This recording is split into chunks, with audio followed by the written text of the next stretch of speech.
태원 유진 이한철 대표가 시내버스 노선권 감정평가액을 수용하고 일선에서 물러나가겠다는 뜻을 밝혔습니다.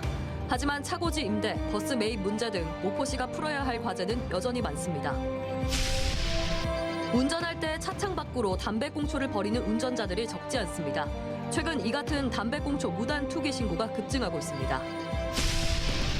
광주시장과 전남지사가 필요하다면 무안군수를 함께 만나러 가기로 했습니다. 무안군수가 공론의 장에 나올지 관심이 모아지고 있습니다. 1차 산업인 농업과 어업 현장에도 외국인 노동자들이 크게 늘고 있습니다. 하지만 아직도 이들 외국인 노동자들을 위한 지원은 갈 길이 멀어 보입니다. 여러분 안녕하십니까? 목포 MBC 뉴스데스크입니다. 목포형 대중교통 시스템 구축을 위한 시민공론화위원회가 시내버스 노선권에 대해서 210억 원의 평균 감정가액을 제시했었는데요. 이한철 대표가 노선권 감정평가액을 수용하고 부채를 정리한 뒤에 일선에서 물러나겠다는 뜻을 밝혔습니다. 박종호 기자가 취재했습니다. 누적된 적자를 버티지 못해 회사 경영에서 손을 떼겠다고 밝혔었던 태원 유진 이한철 대표. 최근 시민공론화위원회에서 나온 시내버스 노선권 평균 감정액 210억 원에 대해 모두 수용하겠다고 밝혔습니다. 하루빨리 시내버스 사업을 목포시에 안전하게 양도하는 것이 시민을 위한 마지막 배려라고 생각해 더 이상 의견을 제시하지 않고 하지만 시민공론화위원회가 태원 유진의 버스 운행 중단으로 시민들이 입은 피해와 손해를 반영해야 하기 때문에 추가 협의를 해야 한다는 입장에 대해선 동의하기 어렵다고 밝혔습니다. 사실상 노선권 평균 감정액보다 더 낮춰서 받을 수는 없다는 겁니다. 한편 이 대표는 노선권 매각 금액은 임직원 360여 명의 퇴직금 143억 원을 우선 상환하고 은행 부채 등을 갚는 데 쓰겠다고 밝혔습니다.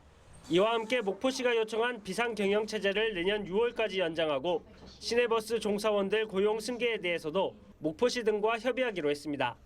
목포시의 새로운 시내버스 사업에는 참여하지 않겠다고 선을 그었습니다. 많은 분들이 궁금해하셨던 목포시의 시내버스 신규 사업자 모집에 저나 저희 가족 그 어떠한 형태로든 참여할 뜻이 없음을 분명히 밝히겠습니다. 하지만 이한철 대표 개인 소유의 차고지 임대와 100여 대가 넘는 버스를 사들이는 문제 등 여전히 해결해야 할 과제는 남은 상황. 목포시는 오는 21일 시정조정위원회를 열고 시내버스 노선권 개편과 준공영제 실행 방안 등을 논의할 예정입니다. MBC 뉴스 박종호입니다. 차를 타고 가면서 담배를 피우는 운전자들 가운데 담배꽁초를 차 유리창 밖으로 버리는 분들도 적지 않습니다. 이런 행위는 다른 사람들에게 피해를 줄 뿐만 아니라 과태료 부과 대상이기 때문에 하지 말아야 합니다. 최근에 블랙박스를 통한 담배꽁초 무단 투기 신고가 급증하고 있습니다. 서희령 기자가 취재했습니다. 승용차 운전석 창문이 내려가더니 무언가 밖으로 버려집니다. 운전자가 피우던 담배꽁초입니다. 담배꽁초는 바람을 타고 뒷차량 쪽으로 향합니다. 또 다른 차량 운전자는 창문을 열고 담배를 피우더니 꽁초를 바닥에 던지고 유유히 차를 운전해 갑니다.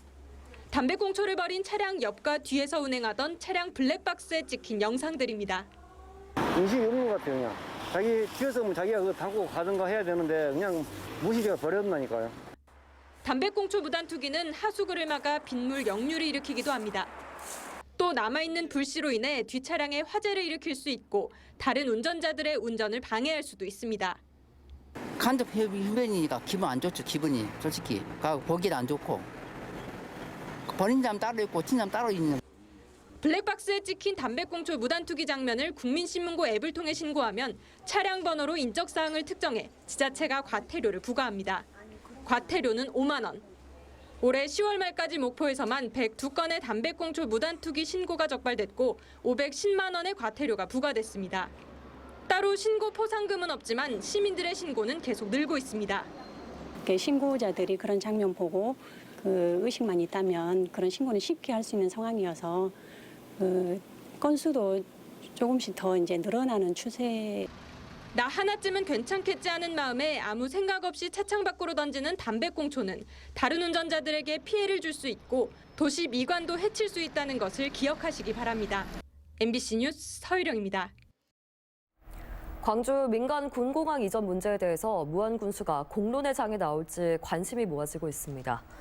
지난 17일 광주시장과 전남지사는 2시간 동안 광주공항 이전 문제를 논의하고 필요하다면 무안군수를 함께 만나러 가기로 하는 등 무안군 설득에 노력하기로 했습니다.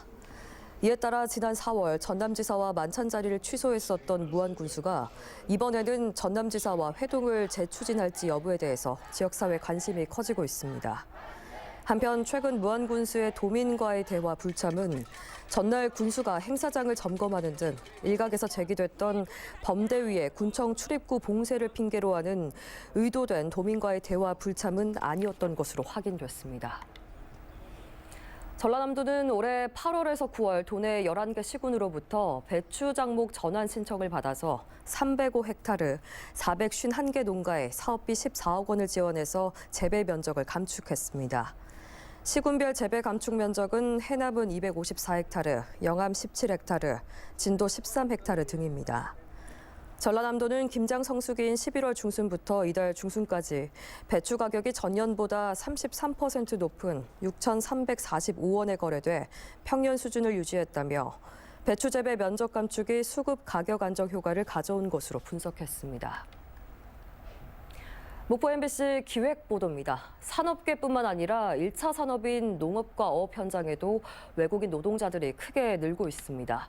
10여 년 전 농어촌 풍경과 확연히 다른 모습을 볼 수가 있는데요. 늘어나고 있는 외국인 노동자들을 위한 지원은 아직도 갈 길이 멀어 보입니다. 최다운 앵커가 다녀왔습니다. 전남의 한 배추 농가.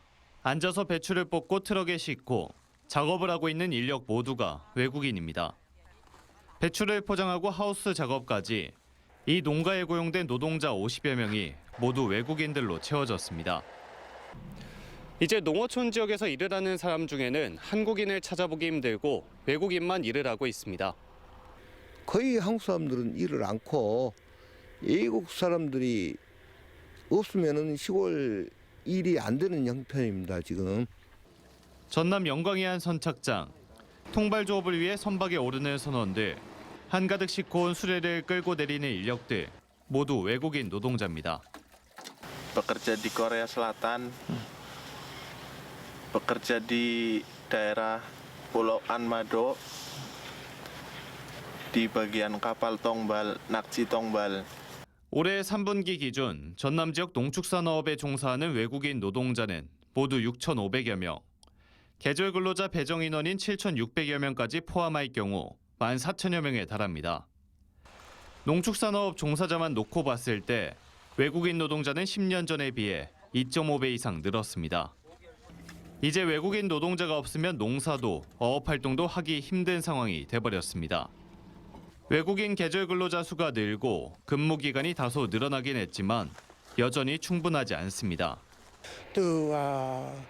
Korean government to extend more a lot of months or year like an E9 visa from EA. So if they hear us, so please. 앞으로는 뭐 5개월, 3개월 이런 실정이 아니고 2년, 3년 채야 장기로 줬으면 하는 바람입니다. 외국인 노동자들을 위한 다양한 지원 대책 마련도 시급합니다. 대부분 지자체가 외국인 계절 근로자 입국 시 버스 임차료, 통역비, 마약 검사 비용 지원 등을 하고 있습니다. 외국인들에게 좋은 환경에서 이렇게 생활하고 또 이렇게 일을 할 수 있게끔 지원하려고 그렇게 노력하고 있습니다. 하지만 대부분 최저임금을 받고 있는 외국인 노동자들을 위해선 기숙사와 의료비 지원 등 보다 현실적인 더 많은 지원이 필요합니다. 또 증가하고 있는 외국인 노동자들의 한국 적응을 빨리 할 수 있도록 돕고 체계적으로 관리, 지원할 수 있는 지자체들의 전담팀 마련도 시급해 보입니다. MBC 뉴스 최다운입니다. 광주법원이 3년간의 공사를 마치고 새로 지은 종합청사 별관을 공개했습니다. 민원인들이 자주 찾는 사무실을 옮기고 법정 수도 확대하면서 보다 나은 사법 서비스가 제공될 것으로 기대됩니다. 임지은 기자입니다. 광주 지산동에 자리 잡은 광주 법원입니다. 그동안 협소한 주차 공간 탓에 법원을 방문한 민원인들은 입구 앞에서 돌아서야만 했고 인근에 있는 사설 주차장을 찾아서 한참을 돌아다녀야만 했습니다. 주차 공간도 협소하니까 이제 바깥에 개인 주차장에 주차를 하고 시설을 이용하는 것이 많이 불편했어요. 늘어나는 사건에 비해 턱없이 부족한 법정 수도 문제였습니다. 법정을 찾지 못해 재판 일정이 뒤로 미뤄지는 등 민원인들의 불만도 컸습니다. 이제는 이 같은 불편이 개선될 것으로 보입니다. 법원 3,600평의 부지에 지하 1층, 지상 6층 규모의 건물이 들어섰기 때문입니다. 1993년 광주법원이 들어선 이후 30년 만에 신축한 종합청사 별관입니다. 기존 법정동에서 분리된 광주법원 별관에서는 민사재판이 중점적으로 이뤄질 예정입니다. 기존 법정동에서 민원인들이 많이 찾았던 민사단독과 등의 사무실을 별관으로 옮겼고 표준법정과 중법정 11개소도 새로 설치했습니다. 민사재판을 주력해 더 신속하고 충실한 심리가 이뤄질 수 있도록 물적 토대를 갖추게 된 겁니다. 우리 법원 식구들이 주민들을 위해서 더 신속하고 공정한 재판을 하는 데 많이 도움이 될 겁니다. 주차 공간도 확충돼 기존 270세대에서 90대의 차량을 더 주차할 수 있게 되면서 고질적인 법원 주차난 해결에 다소 숨통이 트이게 됐습니다. 예전에는 좀 들어가기가 좀 복잡했던 것 같아요. 같이 합쳐지기 때문에 시민으로서는 더 편리하죠. 쾌적한 청사 환경에서 더 나은 사법 서비스가 제공될 수 있을지 관심이 모아지고 있습니다. MBC 뉴스 임지은입니다. 다음은 희망 2024 나눔 캠페인에 함께해 주신 분들입니다.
성금을 보내주신 분들께 감사드립니다. 다음 뉴스입니다. 초록우산 어린이재단과 진도군이 성탄절을 앞두고 저소득층 가정 아동들의 정서적 지지와 성장 발달권을 보장하기 위해서 2023 진도 산타 원정대 행사를 개최했습니다.